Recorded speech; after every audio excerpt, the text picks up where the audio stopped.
Saudara-saudara yang terkasih dalam Tuhan, sebelum ibadah dimulai, marilah kita bersaat teduh sejenak.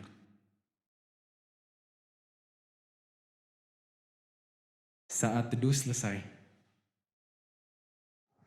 Shalom, saudara-saudara yang terkasih di dalam nama Tuhan Yesus Kristus. Puji syukur kita masih diberi kesempatan untuk beribadah dalam menyambut kelahiran Tuhan Yesus ke dunia. Tema Natal tahun ini adalah Complete the Peace with Peace.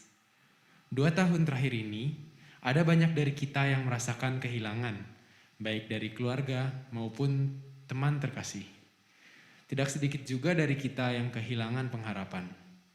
Namun, melalui tema ini, kita kembali diingatkan bahwa Yesus, sumber kedamaian dan harapan kita, telah hadir untuk mengobati dan menyempurnakan kembali diri kita. Kehampaan yang sempat kita rasakan terisi penuh dengan kehadirannya sehingga kita kembali utuh. Untuk menyambut kelahiran Tuhan Yesus ke dunia, mari kita bersama memuji Tuhan dengan menyanyikan lagu Joy to the World.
Di ladang dunia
Mari kita bersatu dalam doa. Bapa kami yang bertata di dalam kerajaan sorga, terima kasih Bapa atas kesempatan yang Engkau berikan kepada kami sehingga kami dapat berkumpul secara online untuk merayakan kelahiran Tuhan Yesus Kristus ke dunia. Biarlah dalam perayaan Natal Rumah Sakit Hasan Sadikin, Rumah Sakit Mata Cicendo, dan juga FK Unpad tahun 2021 ini, walaupun kami berada di rumah kami masing-masing, namun kami percaya bahwa Engkau selalu berada di tengah-tengah kami. Bapa, kiranya Kau berkati perayaan Natal ini dari perayaan awal, tengah, hingga akhirnya nanti, supaya damai sejahtera dan sukacita selalu berada di antara kami semua. Terima kasih Bapa, hanya di dalam nama Tuhan Yesus Kristus kami berdoa dan mengucap syukur. Amin. Natal terasa begitu berarti karena Yesus lahir ke dalam dunia ini. Bukan karena dunia yang layak untuk menerimanya, tetapi karena Tuhan sangat mengasihi kita semua. Oleh karena itu, mari bersama kita angkat pujian Natal di Hatiku.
Selanjutnya, untuk pelayanan firman kepada Pak Pendeta, waktu dan tempat dipersilahkan. Shalom saudara sekalian, senang sekali saya Pendeta Rubin Adi Abraham bisa melayani Natal Oikumene dari Fakultas Kedokteran Universitas Padjadjaran, RSUP Hasan Sadikin, dan juga Rumah Sakit Mata Cicendo, Bandung. Kiranya berkat Tuhan melimpah dalam kehidupan kita. Mari kita berdoa untuk menerima firman. Bapa, urapilah hamba-Mu dan kami semua, sehingga kami bisa mengkonsentrasikan hati dan pikiran kami untuk kebenaran firman-Mu. Di dalam nama Yesus kami berdoa. Amin. Baiklah saudara sekalian, hari ini saya akan menyampaikan firman dengan judul Yesus Raja Damai atau Complete the Peace with Peace. Lengkapi hidup kita dengan damai sejahteranya. Lukas 1 ayat 30-33 berkata demikian. Kata malaikat itu kepadanya, jangan takut hai Maria, sebab engkau beroleh kasih karunia di hadapan Allah. Sesungguhnya engkau akan mengandung dan akan melahirkan seorang anak laki-laki, dan hendaklah engkau menamai dia Yesus. Ia akan menjadi besar dan akan disebut anak Allah yang maha tinggi, dan Tuhan akan mengaruniakan kepadanya tahta Daud, bapa leluhurnya. Dan ia akan menjadi raja atas kaum keturunan Yakub sampai selama-lamanya, dan kerajaannya tidak akan berkesudahan. Ayat 38, kata Maria, sesungguhnya aku ini adalah hamba Tuhan, jadilah padaku menurut perkataanmu itu. Lalu malaikat itu meninggalkan dia. Amin. Saudara, sebagai anak Tuhan kita harus menyambut perayaan Natal dengan sukacita karena Yesus Sang Raja Damai telah datang. Yesaya 9 ayat 5 berkata, sebab seorang anak telah lahir untuk kita, seorang putra telah diberikan untuk kita, lambang pemerintahan ada di atas bahunya, dan namanya disebutkan orang penasehat ajaib, Allah yang perkasa, Bapa yang kekal, Raja Damai, Prince of Peace. Saudara, mungkin kita berkata, bagaimana saya bisa merayakan Natal dalam damai? Di mana damainya? Dunia penuh dengan perang, teror, bahkan pandemi yang merebak ke seluruh dunia sehingga orang kehilangan damai sejahtera. Tetapi ingatkah saudara, ketika malaikat membawa kabar Natal dalam Lukas 2 ayat 14, mereka berkata kemuliaan bagi Allah di tempat yang maha tinggi dan damai sejahtera di bumi di antara manusia yang berkenan kepadanya. Jadi damai akan dialami oleh orang yang berkenan di hati Tuhan, yaitu orang yang percaya kepada Yesus sebagai Tuhan dan Juru Selamat, sehingga dia menjadi anak Allah. Akibatnya ada damai sejahtera di dalam hatinya, ada damai di tengah badai. Saya teringat ada seorang filsuf yang bernama Blaise Pascal yang pernah berkata, di dalam hati manusia ada God-shaped vacuum, satu rongga kosong yang akan selalu gelisah, sebab rongga itu hanya bisa diisi oleh kehadiran Tuhan sendiri. Saudara, di Amerika Serikat pernah hidup seorang bintang film ternama namanya Marilyn Monroe. Dia juga seorang fotomodel dengan bayaran tinggi pada waktu itu. Sekali senyum saja ceklek $1.000. Luar biasa bukan? Pada kita dari pagi sampai malam senyum-senyum sendiri, nggak ada yang kasih duit, malah disangka orang gila malah. Tetapi Marilyn Monroe ternyata mengakhiri hidupnya dengan bunuh diri. Kenapa? Apa kurang cantik, kurang kaya, kurang populer? Tidak. Tapi di dalam hatinya ada satu rongga kosong yang belum diisi oleh kehadiran Tuhan Allah sendiri.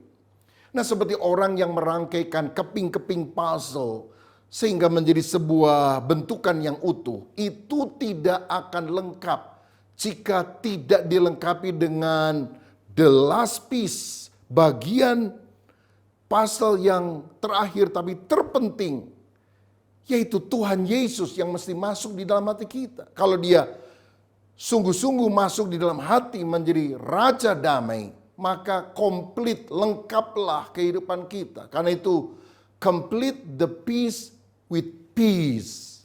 Lengkapi hidup kita dengan damai sejahteranya, dengan menjadikan Yesus sebagai Sang Raja Damai itu. Saudara, dalam Yohanes 16 ayat 33, Yesus bilang, semuanya itu kukatakan kepadamu supaya kamu beroleh damai sejahtera dalam aku. Dalam dunia kamu menderita penganiayaan, tetapi kuatkan hatimu, aku telah mengalahkan dunia. Tuhan tahu di dalam dunia akan banyak masalah, kesulitan. Tetapi kalau kita tinggal di dalam Dia dan Dia di dalam kita, ada damai sejahtera yang melampaui akal budi yang Dia akan berikan kepada kita. Yohanes 14 ayat 27, Yesus juga berkata, damai sejahtera kuberikan kepadamu, dan apa yang kuberikan tidak seperti yang diberikan oleh dunia kepadamu. Janganlah gelisah dan gentar hatimu. Artinya ketika dunia menggelisahkan hati kita, ada damai yang tidak bisa diberikan oleh dunia ini, tetapi damai yang kita miliki karena relasi dengan Tuhan. Nah saudara, jika demikian secara praktis bagaimana kita bisa mengalami damai sejahtera dari Kristus itu? Saya percaya damai dialami bila kita memiliki keyakinan akan 5 hal penting ini. Yang pertama, kita akan mengalami damai sejahtera bila kita yakin Tuhan mengampuni dosa kita. Dalam Lukas 1 ayat 31 tadi dikatakan, sesungguhnya engkau akan mengandung dan akan melahirkan seorang anak laki-laki, dan hendaklah engkau menamai dia Yesus. Tahukah saudara bahwa Yesus berasal dari kata Yehosua, Yehova Hosea, Allah itu penyelamat. Berarti Yesus adalah sang juru selamat.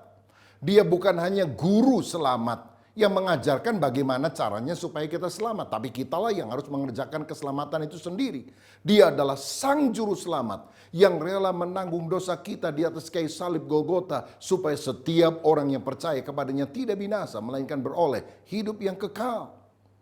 Nah, Matius 1 ayat 21 juga berkata, ia akan melahirkan anak laki-laki dan engkau akan menamakan dia Yesus, karena dialah yang akan menyelamatkan umatnya dari dosa mereka.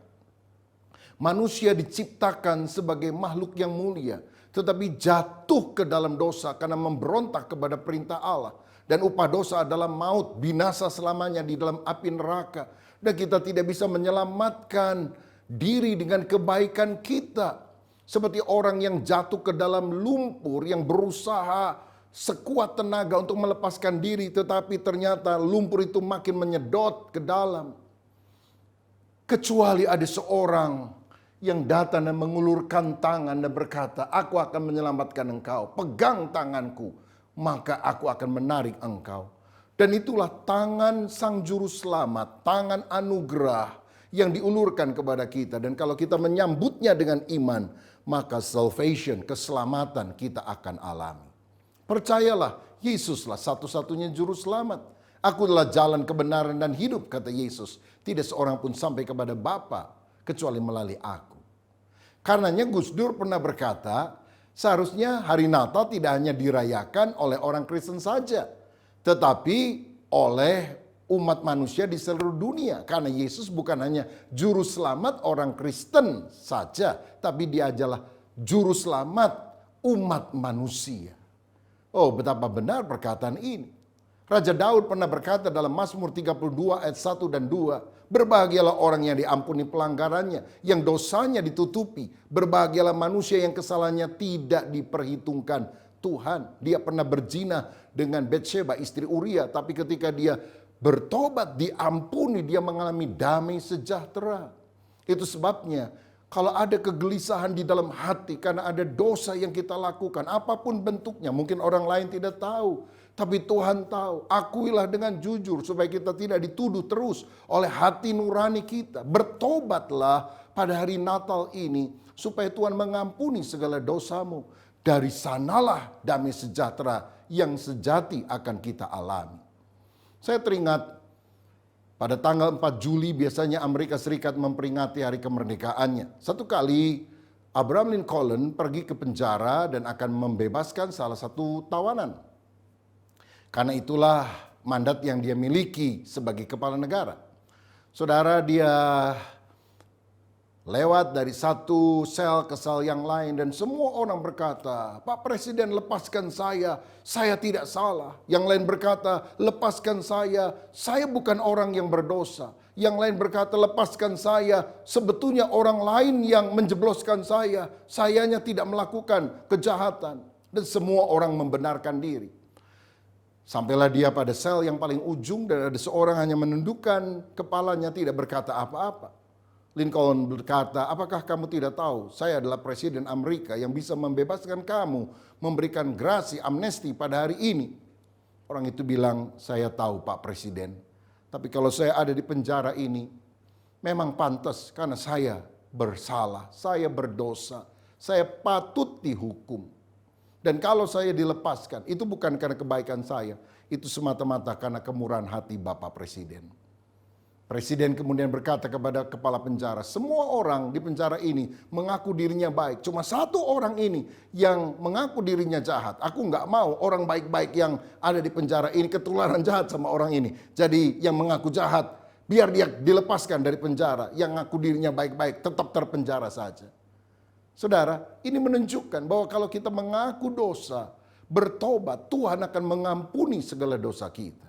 Mari kita bertobat supaya damai sejahtera kita alami. Yang kedua, damai sejahtera akan kita alami di dalam Kristus jika kita yakin Tuhan senantiasa menyertai kita. Saudara, Yesus yang lahir di hari Natal itu digelari Immanuel. Sebab Matius 1 ayat 23 berkata, sesungguhnya anak darah itu akan mengandung dan melahirkan seorang anak laki-laki. Dan mereka akan menamakan dia Immanuel, yang berarti Allah menyertai kita. Di tengah dunia yang penuh dengan pergumulan, hati kita menjadi tentram kalau kita tahu Allah Sang Pencipta langit dan bumi menyertai kita dan tidak pernah melepaskan kita. Seperti Musa ketika memimpin orang Israel di padang gurun, dia berkata, jika Tuhan tidak beserta dengan kami, jangan suruh kami berjalan. Penyertaan Tuhan itulah yang sangat kita butuhkan di dalam kehidupan. Saudara sekalian, di masa pandemi, di masa tantangan semacam ini, biar kita selalu yakin bahwa Tuhan menyertai kita sampai kesudahan alam. Roma 8 ayat 31 berkata, jika Tuhan di pihak kita, siapakah yang akan menjadi lawan kita? Saya teringat saudara, orang-orang Afrika itu punya kebiasaan, kalau anaknya masuk pada masa remaja, untuk dianggap sebagai pria yang dewasa, maka bapak akan membawa ke sebuah hutan yang lebat, mengikat anak itu di pohon, dan kemudian akan meninggalkan dia semalam-malaman. Kalau anak itu bisa lolos dari sergapan singa, ular, dan yang lain, maka keesokan harinya dia akan dianggap sebagai anak dewasa. Dan ada seorang bapak yang melakukan hal itu. Dia tinggalkan anaknya di hutan tersebut, dan anaknya begitu ketakutan, menjerit-jerit, apalagi pada waktu malam dia mendengar ada suara serigala melolong, ada ular mendesis. Oh, dia tidak bisa tidur, dia cemas, dia takut. Tapi keesokan harinya ketika matahari mulai bersinar dan anak ini mulai melihat terang di sela-sela pohon yang rindang, dia ternyata memperhatikan bapaknya rupanya tidak pulang.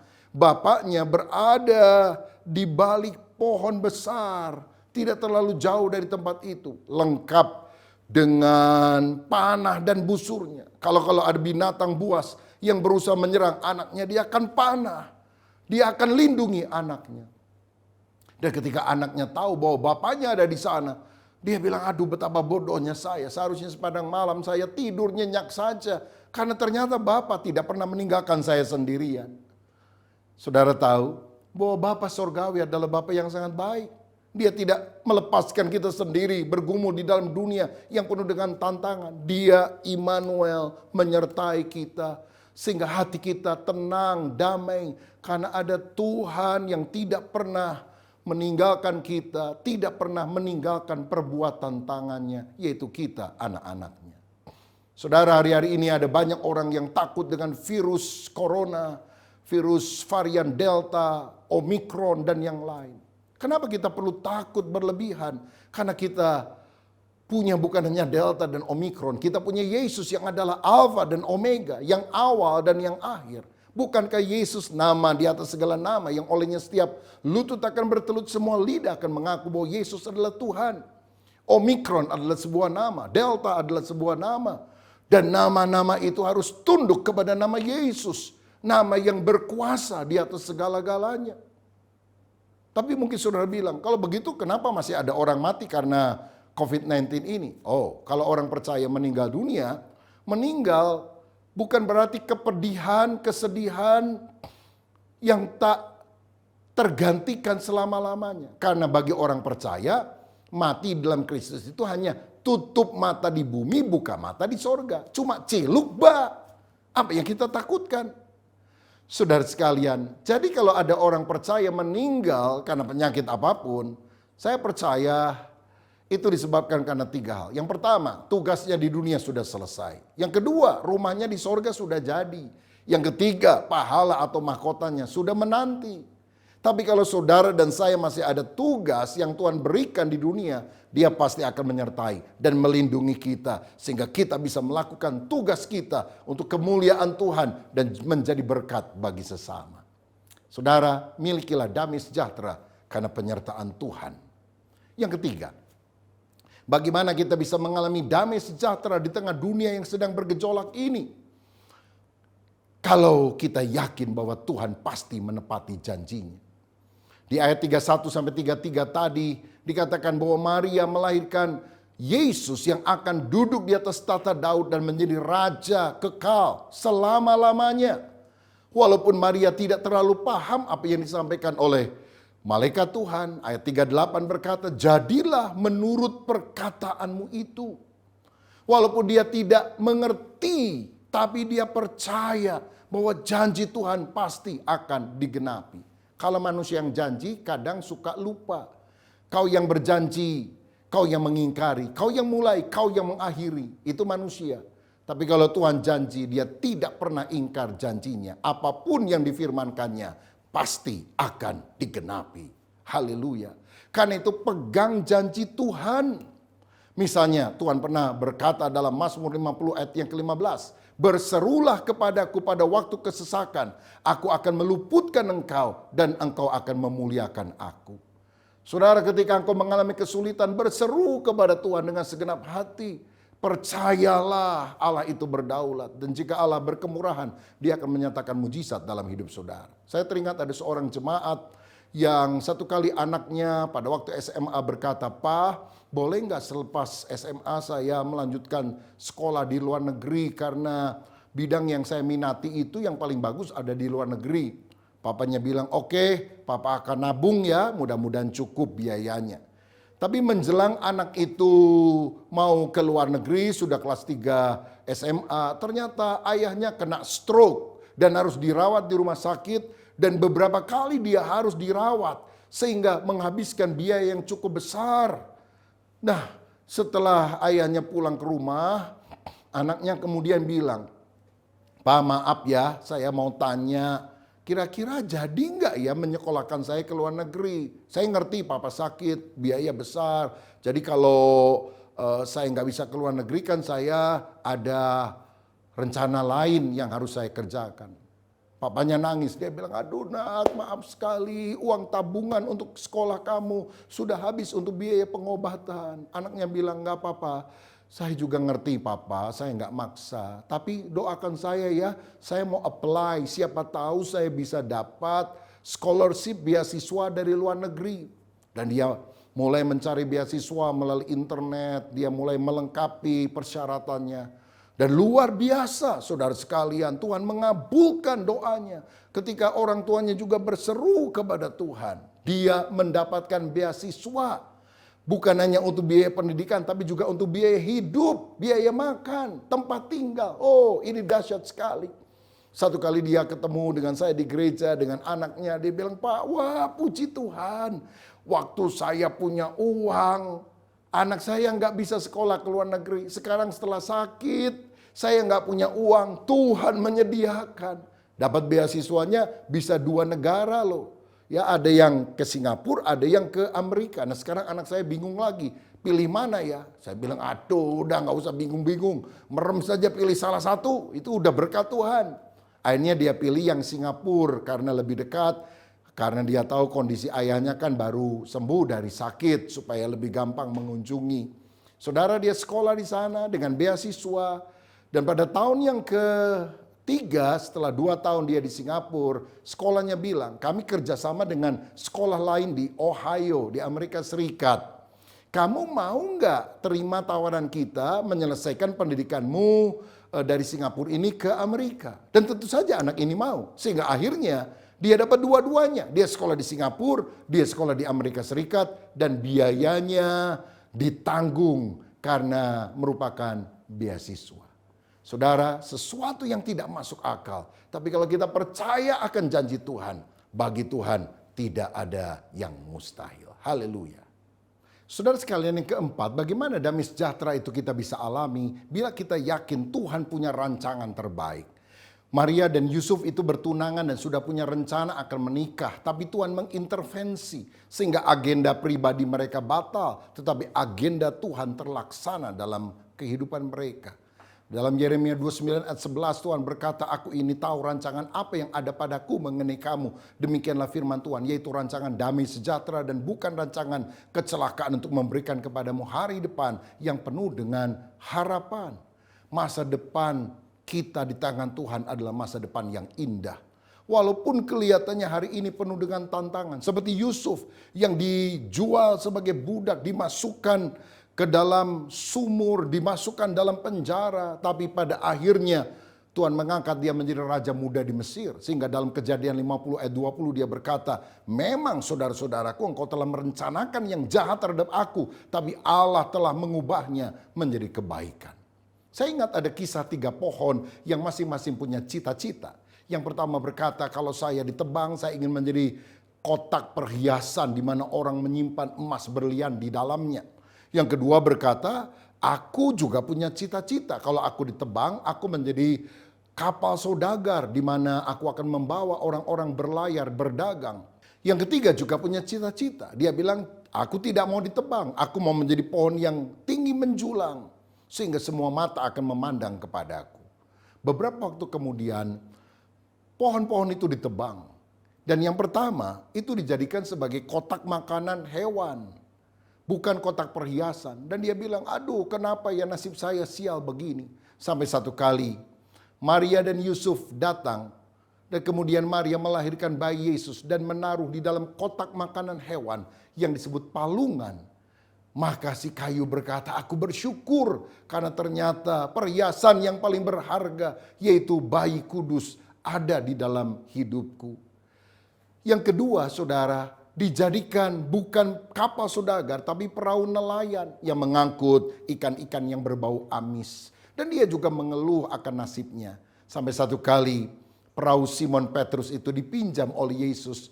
Dan dia mulai mengajar orang banyak dengan kebenaran firman. Maka bersukacitalah kayu dari pohon ini dan berkata, oh aku bersyukur karena aku dipakai untuk pemberitaan Injil kabar baik.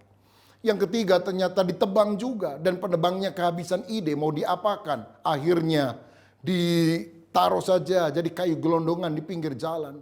Sampai satu kali ada seorang yang harus disalibkan untuk menanggung dosa manusia, yaitu Yesus Kristus. Dan dia dipaksa untuk mengangkat kayu tersebut. Dan akhirnya dia mati tertancap di kayu palang. Semua mata melihat kepada dia. Bukan karena hebatnya kayu tersebut. Tapi siapa yang ada pada kayu palang itu adalah Yesus Kristus. 3 pohon, 3 rencana, semuanya batal. Tapi rencana Tuhan yang terbaik terjadi. Kalau ada di antara saudara yang cita-citanya tidak terlaksana, keinginan hatimu tidak menjadi kenyataan, percayalah bahwa Tuhan punya rencana yang jauh lebih besar dan indah daripada apa yang engkau pikirkan. Puji Tuhan. Dan yang terakhir, yang kelima, bagaimana damai itu kita alami jika kita yakin Tuhan memakai kita menjadi alatnya. Maria berbahagia karena dipakai Tuhan untuk melahirkan sang juru selamat.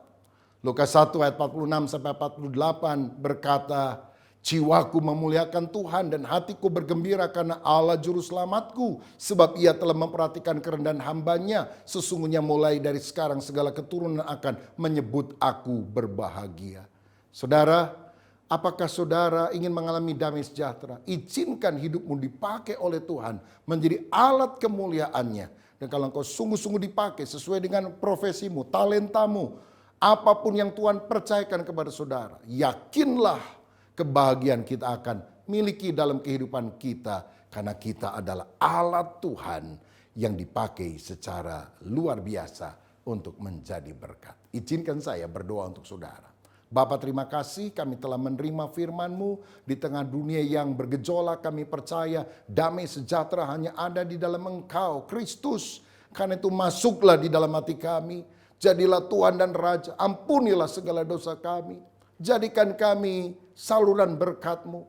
Yakinkan bahwa Engkau selalu menyertai kami, menjawab doa kami, dan membawa kami pada kemenangan. Kami berdoa segala kekhawatiran, ketakutan, kegelisahan diusirkan di dalam nama Yesus. Dan dalam nama Yesus kami terima damai sejahtera yang melampaui segala akal. Karena Tuhan ada dalam hidup kami. Berkat-Mu atas kami dalam nama Yesus. Haleluya. Amin. Tuhan memberkati. Puji Tuhan, terima kasih kepada Pak Pendeta atas pelayanan firman-Nya yang memberkati kita semua di hari yang indah ini. Kiranya Tuhan senantiasa memberkati pelayanan Pak Pendeta. Yesus hadir sebagai terang di dalam gelapnya dunia. Sebagai umatnya, Sudah seharusnya kita mengikuti teladannya dan menjadi terang bagi sekeliling kita. Marilah kita menghayati makna Natal yang ditandai dengan penyalakan lilin sebagai simbol terang dunia. Kami persilahkan jemaat untuk menyalakan lilin dan menyanyikan lagu O Holy Night. Dipersilahkan kepada Pendeta Dr. Rubin Adi Abraham selaku pembawa firman untuk menyalakan lilin pertama. Kepada Pastor Alose Titit OSC selaku pendoa syafaat dipersilahkan untuk menyalakan lilin kedua. Kepada Dr. Susantina spesialis penyakit dalam, konsultan penyakit tropis infeksi selaku Ketua Umum Natal Oikumene 2021 dipersilahkan untuk menyalakan lilin ketiga. Selanjutnya, kepada Dr. R. Andean Manulang, spesialis penyakit dalam, spesialis jantung dan pembuluh darah, selaku Ketua 1 Natal Oikumene 2021, dipersilahkan untuk menyalakan lilin keempat. Kepada Dr. Ian Huang, selaku Ketua 2 Natal Oikumene 2021, dipersilahkan untuk menyalakan lilin kelima. Kepada Antania Devita Salma, selaku Ketua Mahasiswa Kedokteran Natal Oikumene 2021, dipersilahkan untuk menyalakan lilin ke-6. Untuk lebih memaknai kehadiran Yesus di dunia, jemaat diundang untuk menyanyikan lagu O Holy Night.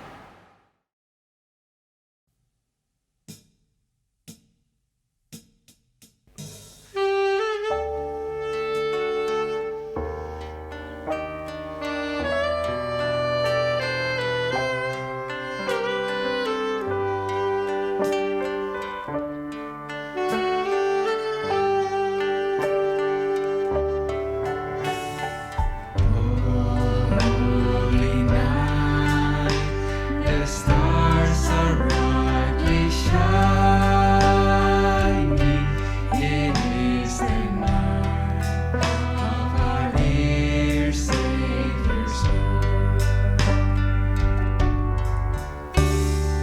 Long lay the world in sin and error binding, till He appeared, and the soul felt its worth.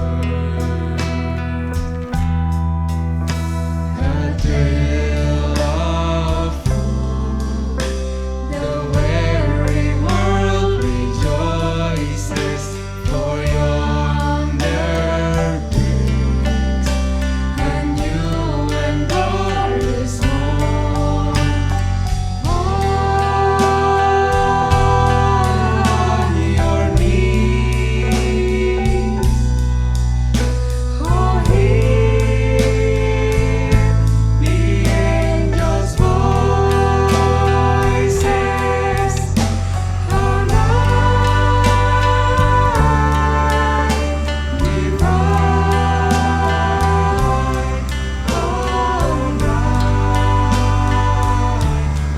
Christ was born. Oh,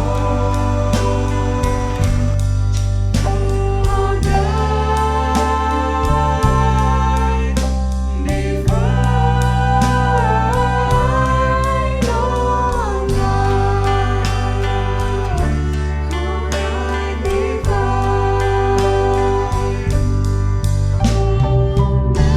night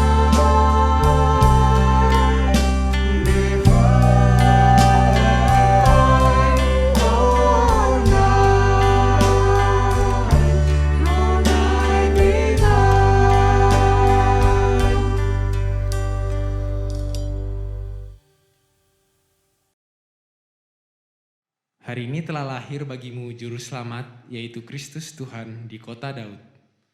Kemuliaan bagi Allah di tempat yang maha tinggi, dan damai sejahtera di bumi di antara manusia yang berkenan kepadanya.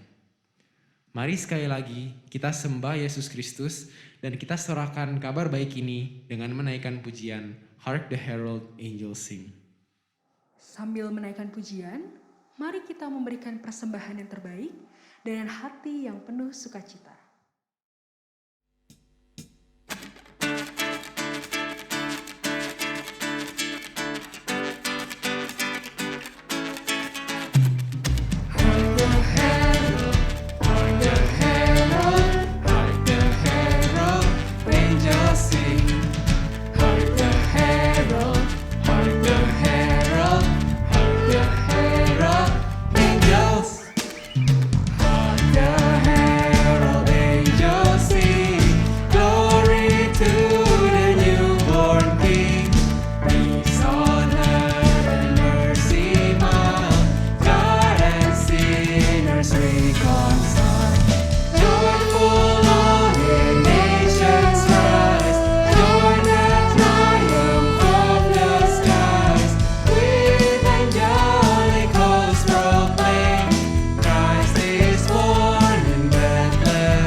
Mari bersatu di dalam doa.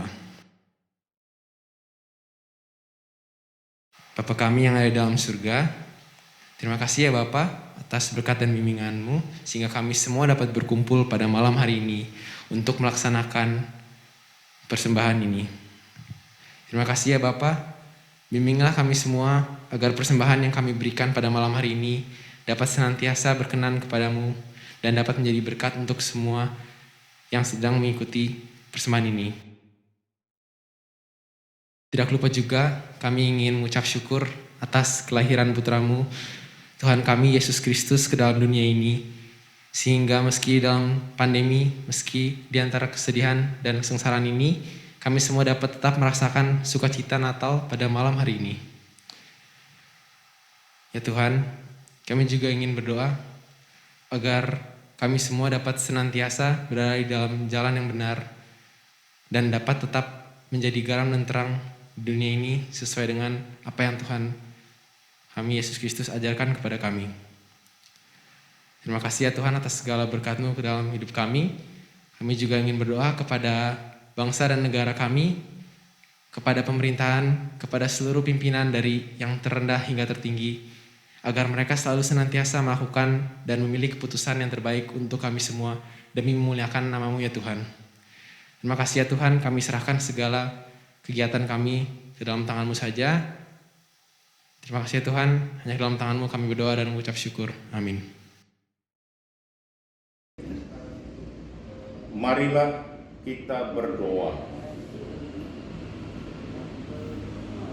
Ya Allah yang Maha Murah dan Maha Rahim, selama masa Advent, Engkau telah membimbing kami untuk merefleksikan perjalanan pengalaman hidup kami, terutama selama 2 tahun masa pandemi COVID-19 yang ganas ini. Semua negara tanpa kecuali satu pun dilanda virus yang sangat amat ganas.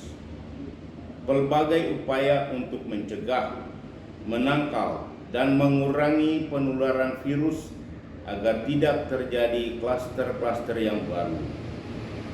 Aparat pemerintah, gereja, rumah-rumah ibadat, dan pengusaha swasta, rumah-rumah sakit berupaya untuk mengantarkan bangsa kita menuju sehat, sejahtera, dan bahagia. Melalui kerjasama dan bekerja bersama, semua pihak ada yang berhasil mengantarkan masyarakat kita kepada pemulihan dan penyembuhan. Ada yang masih terkapar, tapi juga ada yang sudah sembuh.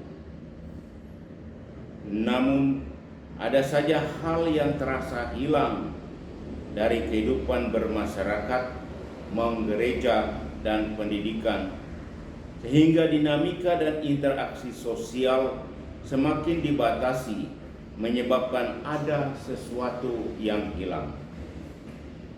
Allah yang Maha Bijaksana, kami mohon pada perayaan Natal bersama komunitas Rumah Sakit Hasan Sadikin dan Fakultas Kedokteran ini, utuslah Roh Kudus-Mu, agar dengan hati yang tenang dan damai, kami terus-menerus mencari dan semoga bisa menemukan serpihan, bongkahan, atau lembaran yang hilang.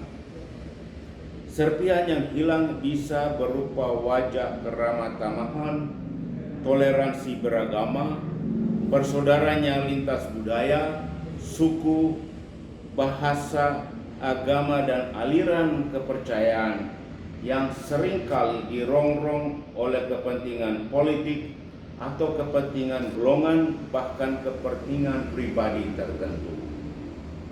Nilai kegotong royongan pun kadang diterpa oleh upaya memajukan bisnis pribadi dan bersama tanpa kontrol.